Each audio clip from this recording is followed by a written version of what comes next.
Pleasure. So welcome back, everyone. Hopefully you've just had a bit of a chance to get refreshed. So if you are an attendee, I ask now that you turn off your microphones, just so we can get good sound quality. And with no further ado, I will hand over to Lee and Sharon, who I introduced earlier because I just got excited. So it is over to you two this time. Glad that you're so excited to see us, Beth. The feeling's mutual. Is my sound okay before we go any further? Yeah, perfect. And just indicate, Brilliant, Sharon, when you want your slides going through. Brilliant. Okay, I'll put my hand up instead of keep repeating next. Okay. Morning, everybody. Australia and other parts of the world. It's quite exciting to deliver to beyond the UK. My name's Sharon Sharman. I'm Learning and Evaluation Manager at Voices in Stoke-on-Trent, which is part of the National Fulfilling Lives programme. I'm here today with my colleague Lee Dale. He's Community Development Coordinator, and we are going to be sharing experiences and learning from areas of our work that has focused on prison discharge and plans. Lee's going to be starting to give an overview about the Stoke-on-Trent community practice, and then I'll be sharing a case study of an actual prison release plan that is, I have to say, not an isolated example in Chris's experience. And then we're going to finish off back with Lee, who's going to give an overview of the Stoke-on-Trent multi-agency referral group. So over to you, Lee Dale. Thank you very much, Sharon. Appreciate that. Hi, everyone. It's really good to be in this virtual environment. My name's Lee Dale, as Sharon said. I'm the Community Development Coordinator for Stoke-on-Trent Voices. I have previous lived experience. I was stuck in a 10-year cycle of reoffending and homelessness for 10 years. And I recently became, the past few years, the Community Development Coordinator for Voices. So I'm going to start you off talking about our series of communities of practice that we run last year. So we run a series of sessions around the topic of prison release from July through to December last year, exploring the lived experience from experts by experience, of course, also frontline staff, management and strategic leads. And we were exploring particularly what works well in terms of a prison release. And the end product being session summaries, which formed the final report of the series with recommendations to frontline staff, management, strategic leads, commissioner, workforce and developmental leads, with particular focus on a no name, no blame, no shame culture within that environment. Next slide, please, Beth. So yeah, we were sharing the experiences in a psychological safe environment, as we term it now, through case studies, presentations, dilemmas, achievements, evaluations, with particular focus of examples of what works well and why, trying to identify what needs to happen to create more positive change for people experiencing a prison release, remembering everyone's experiences are valued equally. Next slide, please, Beth. So some of the outcomes from that series were short-term, medium-term and longer-term outcomes. I'm not going to talk you through them all, but a few of my favourites were, in terms of the short-term, was the networking that take place in the room. We had representatives from all sorts of services, from Staffordshire Police, we had housing providers, we had probation, we had a magistrate at one point, and yeah, we had the Citizen Advice Bureau. And I think learning from each other and that networking that take place was really crucial in terms of building a joint awareness about each other and where we fit in with supporting people on that prison journey. Next slide, please, Beth. So the conversation continues. We have got legacy projects in place at Voices coming to the end of the project, with particular focus on prison discharge. Voices, I know we have particularly been involved with the Citizens Advice Bureau, which I know some of the colleagues are here today, in terms of a pilot which was supporting staff in the prison release pathway to improve knowledge, skills and confidence and supporting people leaving prison to access correct welfare benefits, particularly highlighting barriers, gaps and difficulties and also sharing that learning. And which Sharon is going to talk about next, we developed a case study which we call the Improbable Journey, which is to raise awareness and to continue that conversation around the difficulties of those first. So yeah, over to Sharon. Thank you very much, Beth.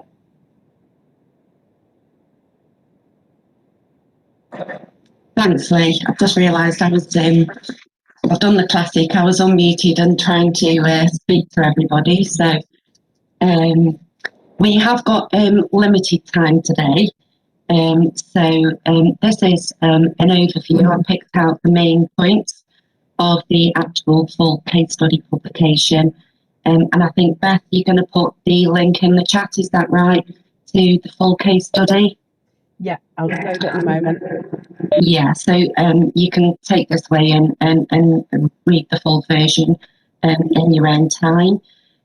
Lee has just been talking about a community of practice that lasted for around 5 months in 2020 online during lockdown. However, prison release, discharge is a topic that has been discussed in the Stoke-on-Trent community of practice previously also, and we completed a report in 2016. We can find the link and put that in the chat also for you. What we found since 2016 to 20 was that some of the gaps, barriers, difficulties, even though we'd shared the report, shared the findings, and shared the learning, the same kind of difficulties, gaps, barriers were still there. Hence, we took it back to the Stoke-on-Trent community of practice last year. Like the original community of practice, we actually had in the same community, in the same session one day, a prison governor and a person with lived experience of prison and leaving prison. And one of the clear things that came out were that both people they described it as not understanding it from the other side of the wall. So they learned a lot from each other from being in that same environment. So for anybody who works in the prison system, this is particularly valuable to you to be able to understand this actual experience from the other side of the wall. The person in the case study has had the name changed, so I'm about to talk to you about Jack. Thanks, Beth. So just a note before we start this, the actual case study was developed over several months during lockdown, and at the time, the prison discharge grant was £46. Since May this year, it's increased to £76. So what I referred to in the case study was at the time of the case study. Thanks, Beth. So originally, prior to lockdown, Voices received an actual prison release plan directly from the prison for a customer that was exiting prison the next day. It was late afternoon that we received the plan, and after the customer was supported on that journey, and we reflected as a project back on that actual plan, we made the decision that we were going to create a case study out of it to raise awareness of the difficulties and experiences. The initial plan was to do that by a service coordinator was going to go to the prison and try the journey by public transport to basically see how far we could get with that plan. And another service coordinator was then going to drive the journey to see if they could be more successful in meeting appointment expectations. Unfortunately, then lockdown occurred, so we transferred it online. So what you're about to see is research that's been undertaken. The times that you'll see at public transport are the nearest actual possible time that the person could have got onto a bus, and the car journeys were done through Google. Taxi fares that you see in here were researched by making several phone calls to a variety of taxi providing services, and then taking the average of about 5 or 6 different services to come up with the costs. So the customer was released from prison, no fixed abode, no welfare benefits, required substance misuse support, and had the mandatory appointment with probation service to attend. For the purpose of the case study, we've made the release time 9 AM. Thanks, Beth.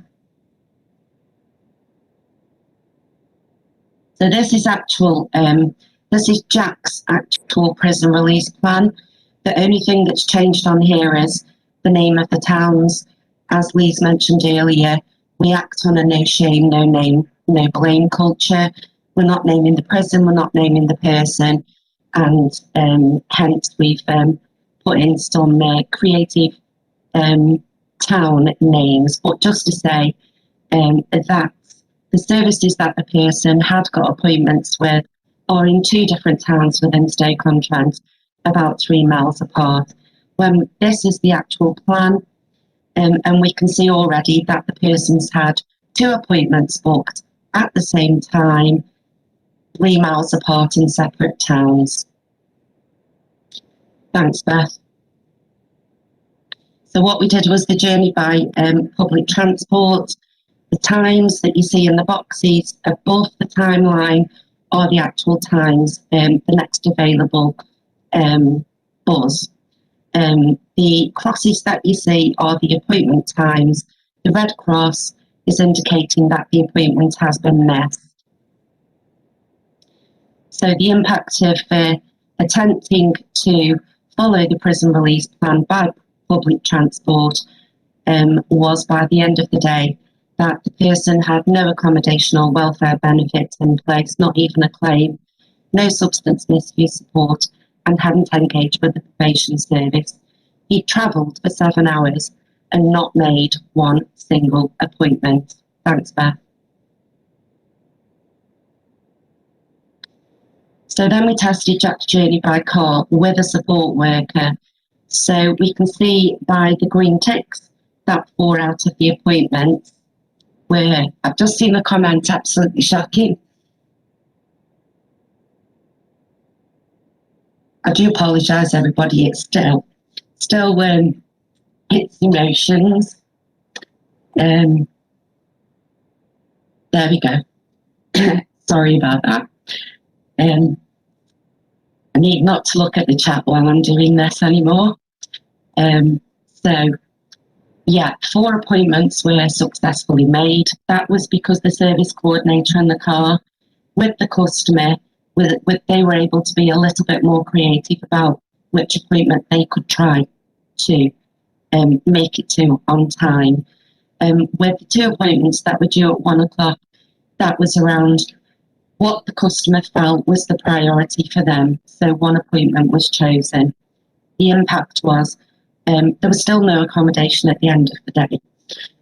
Had made a claim for welfare benefits but would be awaiting that. Had engaged with some substance misuse support but had still missed the mandatory appointment. Travelled for several hours, 4 out of 6 appointments. Thanks, Beth. Guys, this is really getting me. So sorry. The journey by taxi was done on exactly the same timings as the journey by car.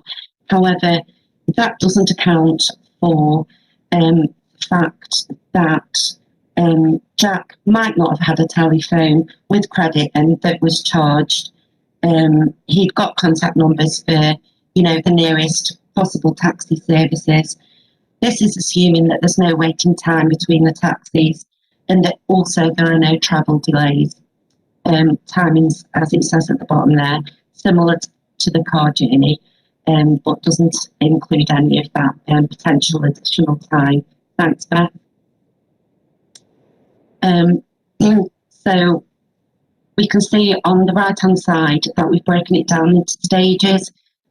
The stages are really mapped to the appointments and where Jack chose to travel to, with the costings down there. And we can see that the cost of that, and this is the average cost, no delays, no waiting for a taxi, £47.50, and the grant was £46.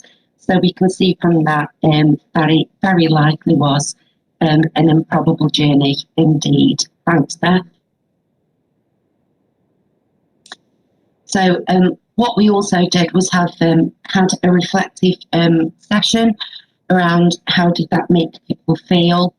So Jack was expected to comply with back-to-back 1 hour appointments, which clearly left no time for Jack to pause to just take in the outside world, discuss any worries, concerns and plans with a support worker, take any human bathroom breaks, stop to eat or drink, have a debrief in between meetings, consistently having to repeat your story for 6 times potentially in a single day, change clothes. He'd gone in as no fixed abode and would have come out with those clothes were they weather appropriate, and had he had any, no time to contact family, friends or support. So just a moment to pause about what is the impact in relation to human considerations. Thanks, Beth. I'm going to skip this slide and come back to it, please, Beth. So at the end of the day, Jack basically has nowhere to stay. Left with £46, he still needs to buy food. Not motivated, he's achieved little in relation to his recovery plan. Local hostels likely full, he can't afford bed and breakfast. He's missed his appointment with the probation service, there may be consequences. Service is closed, he's on the streets. He has no telephone and can't contact family or friends. And if this is Friday, Jack needs to survive through the weekend until he can represent for support. When we assess there that Jack's options, not choices, are to return to rough sleeping, manage on what is left of the £46, try to find old mates, or commit a crime and return to custody and prison. Thanks, Beth. What Jack actually did do was return to rough sleeping, and within a few weeks, he had committed crimes that resulted in further prison sentence. As said earlier, this is not an isolated case. Thanks, Beth. If we could just flick back to the quotes at this point, Beth, that would be great. Thank you. So also what we did was asked for the lived experience of people that were involved in working on the long-term case study and the research for that. And there's one there on the right. Jack has been released. It means he's served his time. He has complied. Yeah, he's treated like this. Like another prison sentence, only worse. At least you get time to eat in prison. Lee, can I ask you, so that I just get a moment, please, to read the one in black on the left for us? Okay, which one? When I was working through the journey. Okay, so when I was working through the journey, times for each stage, I felt panicky that I wouldn't get to the next place in time. I actually felt really anxious. At the end, I felt very disheartened. I tried my best, but couldn't do it.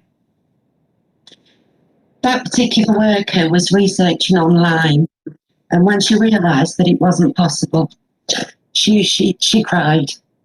Beth, thanks, if we can pick up where we were. So it's the one before that, Beth, thank you. So a couple of key messages. What we're saying is that a well-designed prison release plan should be both trauma and psychologically informed. And let's not just consider Jack here. We're talking about a worker, or as Earl was sharing here earlier, a person with lived experience supporting somebody on that journey for 7 hours non-stop with no break and no drink. is not considering people's welfare. So just to bear in mind that creating plans is not a tick boxing exercise. We need to consider how effective and human are those actual plans. Thanks, Beth. I'd really like to hand over if Earl from Birmingham wouldn't mind. And the reason I'm saying that is because this is one of our quotes that we use quite often.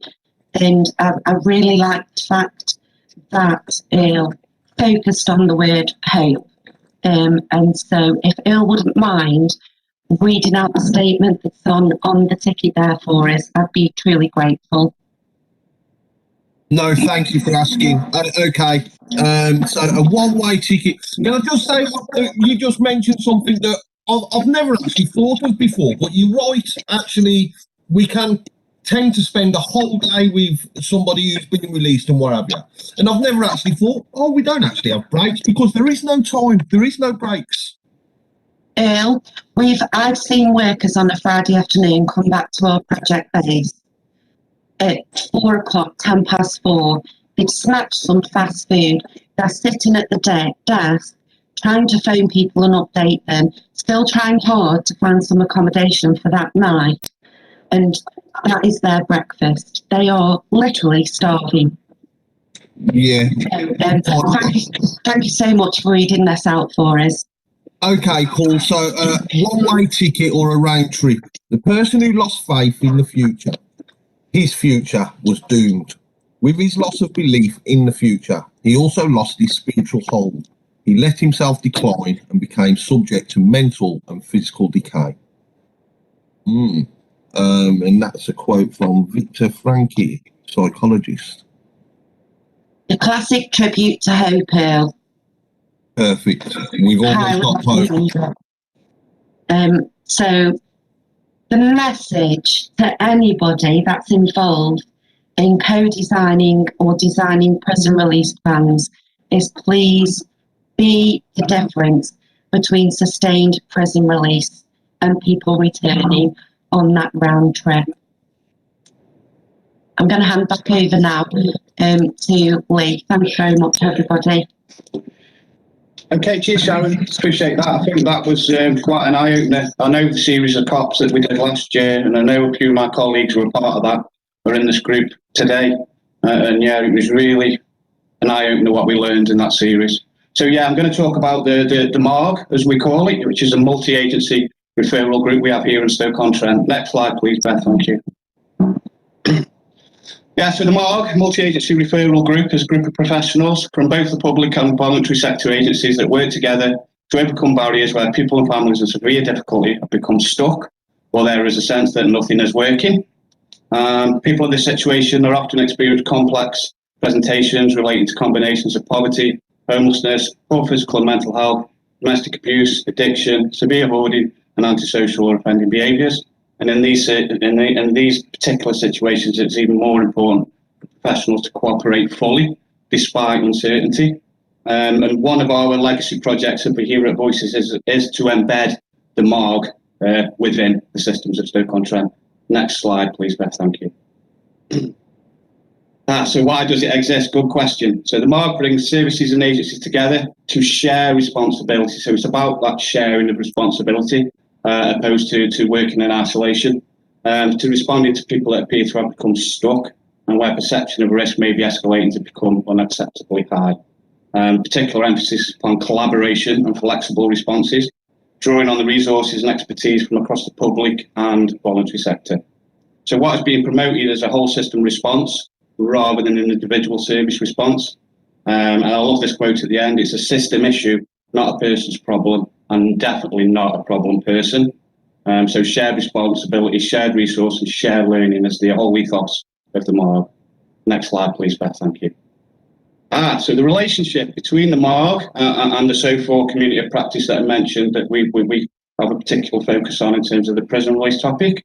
So the MARG informs the COP about common or regular themes for discussion, sticky issues that keep coming up time and time again with particular cases. And therefore, the COP informs the MARG with recommendations to put forward to strategic groups, commissioners and workforce development leads. So this has created an ongoing and continuous cycle of learning, development and change. Next slide, please, Beth. So this lovely graphic here demonstrates where the community of practice and the MARG sit within existing systems at the local authority. And as you can see there, the MARG group itself sits alongside other mechanisms within the local authority. But what happens is, as I said before, when a particular case, sticky issue arises, it will then be fed into the community of practice. And we will all discuss in terms of all the agencies involved with the particular group we have got to focus on, and we will learn about the case and we will come up with recommendations through reports, which will then could feed into intelligence for commissioning teams, which I think is an amazing little thing that we're doing, to be honest. Have you got any comments on it, Sharon?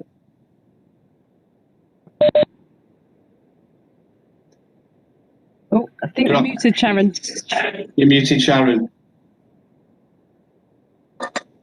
There are lots of comments. Yeah, thanks to everybody. We're glad you found it so powerful. I think that Beth and Joe are collating the questions, Lee. Okay. We are. Thank you for such a fantastic presentation, and yeah, really, really powerful. So thank you both for your time, and lots of comments coming into you both. So please do take the time to look through them. So I'd like to introduce our final speakers. We've got Robin, who's going to run through the presentation, and then her colleague Lauren will join us for the Q&A as well. I have just popped it in the chat, but given the time, it's been fantastic to have so many of you join and so much discussion. So I'm not going to finish the session at 12. I will stay on. So if anyone wants to join just to kind of network with other attendees, ask any of the other speakers questions, or just kind of stay on to chat, please do. So with no further ado, over to yourself, Robin. Thanks, Beth. And is it all right for you to go through the slides for me? Yeah, of course. Perfect. So just by way of introduction, my name is Robin. I work at the Ministry of Justice on something called the Prison Leavers Project, which I'll run you through now. Just before I start, I just wanted to say a big thank you to Lee and Sharon for their presentation. It's very difficult to follow that, but I think just wanted to say how very aware we are of the challenges which face prison leavers on a kind of individual basis, and the challenge that we face at the Ministry of Justice in trying to improve some of them. So the Prison Leavers is a Ministry of Justice-based project aimed at bringing together different organisations to reduce crime by reforming the services offered to prison leavers. Could we go to the next slide, please, Beth? Thank you. So just to give you a little bit of background, the Prison Leavers Project started in 2019 in a kind of a discovery phase, a diagnosis phase. So during that time, we brought together a range of organisations to develop joint ownership and a shared understanding of the issues facing prison leavers. We went into that without any kind of preconceptions of what we were looking for, but just to try and gather a range of views from people who had lived experience of prison and who provided services to people leaving prison about what the biggest challenges were. We then submitted a bid to something called the Shared Outcomes Fund in January 2020. The Shared Outcomes Fund is funding directly from the Treasury to tackle multiple and complex problems which face different government departments. So it's not just in one area, but lots of different departments have responsibility for solving them. And prison leavers is obviously one of those, given the complexity across the system. What we put in money for was a £20 million application to test innovative solutions to the problems facing prison leavers, which will be implemented over a 3-year period. And in July 2020, we received approval for that bid, and we then started work in earnest to put into practice our innovative solutions. And just to say, as you'll probably have guessed, when we put in an application in January 2020 and received the funding in July, we were expecting to get started much more quickly. Obviously, the ambitions of the department had to change over that period, which is why there was a bit of a delay, but we are kind of picking up momentum now and going as we go. Could we move on to the next slide, please, Beth?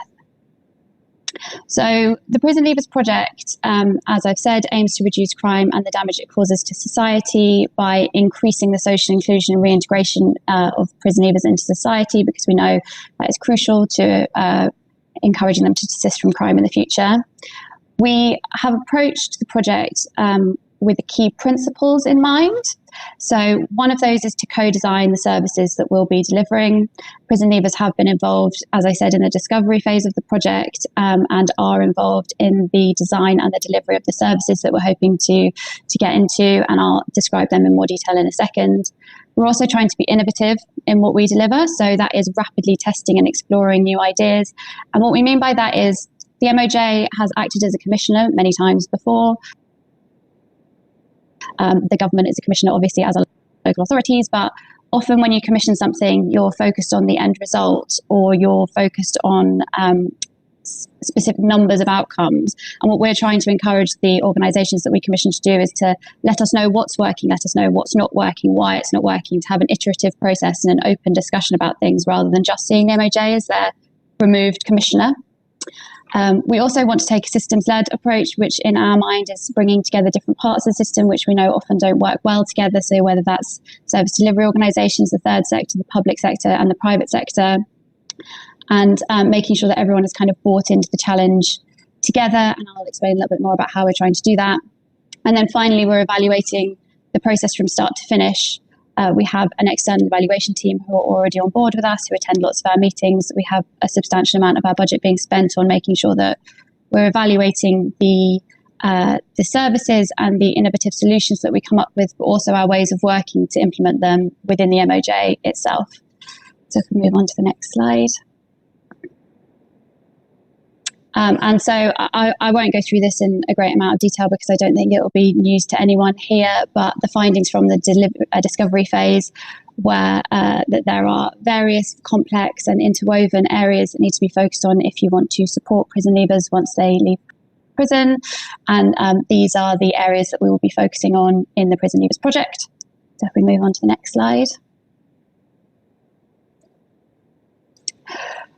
So what we aim to do overall as a project is to develop innovative, scalable interventions centred on service users and to generate genuinely new ideas. And we're doing that in 3 separate strands, which I'll go through in more detail over the next few slides. But they are cross-sector service communities, the Prison Leavers Innovation Challenge, and the Local Leadership and Integration Fund, which is the strand that I lead. So if we go on to the next slide. So first up are the service communities. These are national teams focused on national policy change. They're cross-sector and they're bringing together stakeholders from across the system. Each service community will receive up to £1 million to develop, test and pilot their ideas with teams in post for approximately 2 years. And one of the things which I think is very exciting about the service community and quite new about them is that all of the team members are seconded or loaned from other organisations, whether that be other government departments, arm's length bodies, local government or the third sector. They continue to work part-time with their home organisation, so they continue to get the view of their home organisation, but they bring that external expertise into the MOJ and hopefully provide links into other organisations. So there are 4 service communities. They focus on different areas. One is day of release. We've heard a lot today about why it's really important to make sure that the right services and the right things are in place on day of release. Health and wellbeing, community and relationships, employability and skills. So each of the service communities conducts their own in-depth discovery phase for their area to better understand the challenges. And then they're going on to co-design potential solutions with stakeholders and then prototyping some of those solutions. Over time, and this is the kind of innovative and iterative approach, each team will refine what they're finding and iterate their solutions, ultimately scaling up to having full-scale pilots.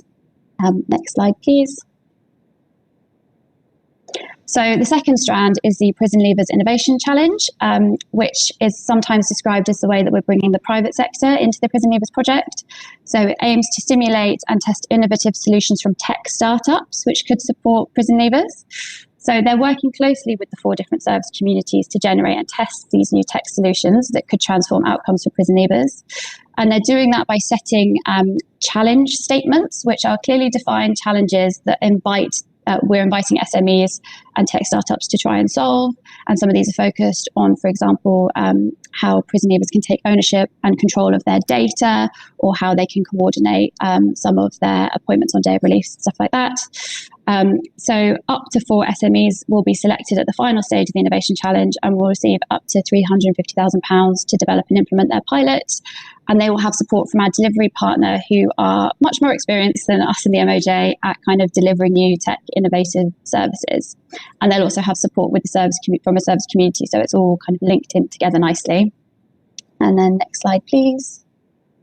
And then finally, we've got the Local Leadership and Integration Fund, which is, as I said, the strand that I lead on. So in the initial phase 1 discovery phase of the Prison Leavers project, it became clear that there are many, many national issues which need to be addressed, but the experience of prison leavers can also be dictated by what is available in their local area, both in terms of the services themselves and also how the system works and how the system joins together.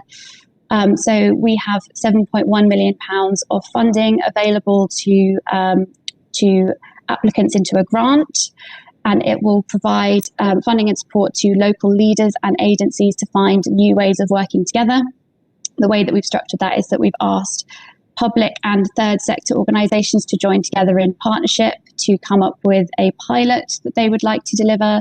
They'll have 6 months to develop that pilot and then 12 months of delivery in their local service area to address a challenge that is faced either because of the geography of their area or by a particular cohort which is prevalent in their area. And we are expecting to fund up to around 20 local initiatives, and each will be allowed to bid in for up to £1 million. We have just concluded the first round of applications, and we have just notified successful applicants in the first round. Unfortunately, I can't share that with you today because we have let them know this week, so it's not publicly available information, but we're very excited by it. And as part of the process of being iterative and learning, we are redeveloping the application in part in feedback from people who applied who said, they'd like it to be simpler, and we'll be reopening for applications probably in September. And then the final slide, please. And so, just to reiterate that we're really keen to evaluate the project at every stage, and that is both through evaluating how effective the pilots across the service communities, the Prison Leavers Innovation Challenge and the Local Leadership and Integration Fund have been in terms of the outcomes that they have achieved for prison leavers, the changes that they have made. We also want to make sure that we are bringing together any learning that we're finding from them and making sure that that is implemented in national and local policy moving forward. But we also want to evaluate the way in which we're working together as the Prison Leavers project. So how the service communities as an innovative way of bringing in external expertise have worked, how it has worked for a central government team to work on local grants, for example, in the area that I work on. And so we're hoping to use that to inform policy development going forward. And then we want to also assess how well we've stepped up to our principles, and so for example, how well has our approach actually enabled systems leadership and systems change across the areas where we've tried to implement that, and are there any learnings both in how to do that well and how not to do it. So that is the end of my slides, I think. I'm not sure what's next, but obviously happy to take any questions. Brilliant. Thank you ever so much, Robin. That was great to get an overview of the Prison Leavers project. There are questions coming in, so I'm going to invite Robin's colleague Lauren to join us as well as Lee and Sharon. So should you have any questions for any of the presenters, please do. So I'm just going through some of the ones that came in a little bit earlier. First one for Robin and Lauren. So there's been a lot of comments around kind of trauma-informed approaches and the importance of this. So I just wondered if you could say a little bit about how that will feed into the programme.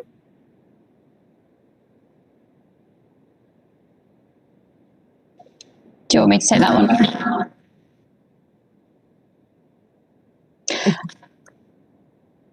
If you could, that would be great. I think. Yeah. So we are very aware of trauma-informed approaches, and obviously for many people being in prison itself is a traumatic experience, and many people, as has been discussed in depth in this webinar, have multiple complex needs. We are working across different parts of the system, I would say, to create our solutions, and part of the health and wellbeing strand within the service communities will definitely be focused on trauma and trauma-informed approaches.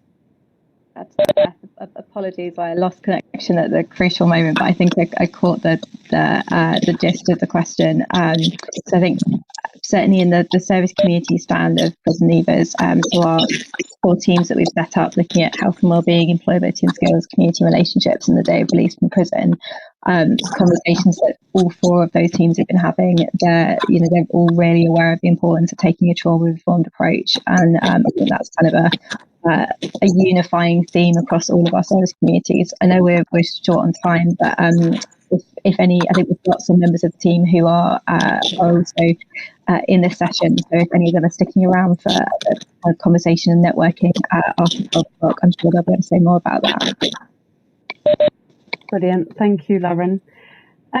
We had a comment from Ella come in. So Ella said they often find women are released on Friday afternoon with little, no or very little support until Monday, giving them the weekend where they're struggling alone. And she wondered if you could speak a little bit about how other agencies have dealt with that, and noted they're quite a small organisation. So Lee or Sharon, I wondered if you'd like to come in on that.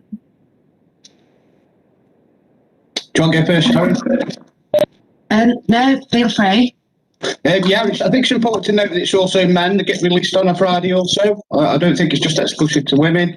It's a problem that we've come across. I know, and I know one of my colleagues is here today who could elaborate on this. One of our smaller organisations within the city do sort of extend over to the weekends. I won't mention the name of the faith-based service who will work over the weekends. And then what you'll find is there is a lot of faith-based stuff who aren't really rigid to the 9 till 5, Monday to Friday. And I think we should be shining a bit of light on those organisations and also supporting them in some way.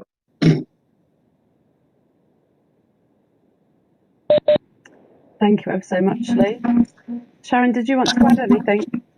I was absolutely going to use the same example, but just to say also that particular service, female, so what that service does provide is small shared housing situations.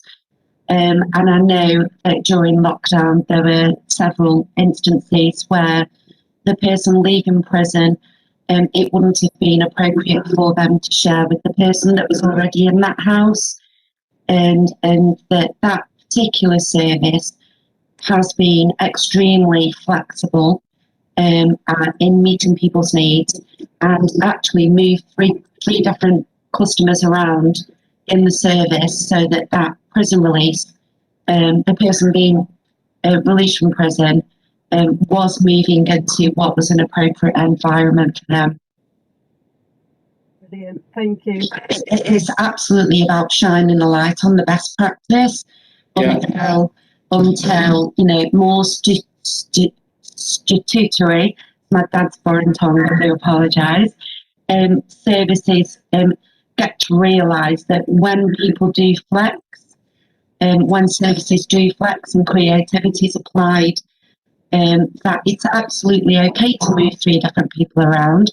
If it's okay with those 3 different people, and in that case it's kind of needing to continuously shine a light on what works well, why, and demonstrate the sustainment thereafter. And that's then contributing to the longer term systems change.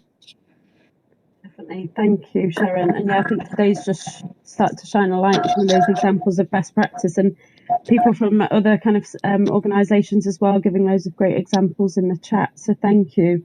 We've probably got time for one more question. So Robin and Lauren, there was a question around how the Prison Leavers Project is taking on board kind of learning from previous work, such as revolving doors or fulfilling lives. Sorry, are you able to repeat that? How we're taking forward? Learning from other programmes of kind of a similar nature, so such as revolving doors. Yeah, really good question, and fantastically well timed, as I was just popping something in the chat to say how keen we are to learn about the experiences of other kind of organisations and projects who've been working on similar themes in a similar space. So we have been doing quite wide stakeholder engagement already. I know the team have been having lots of different conversations with a huge range of different organisations across the third sector as well as the public sector.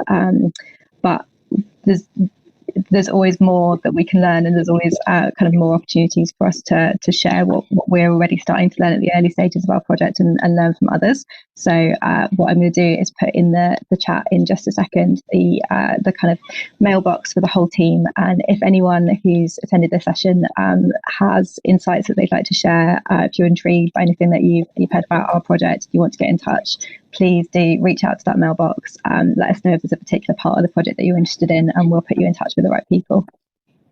Awesome. Thank you so much, Lauren. That would be great.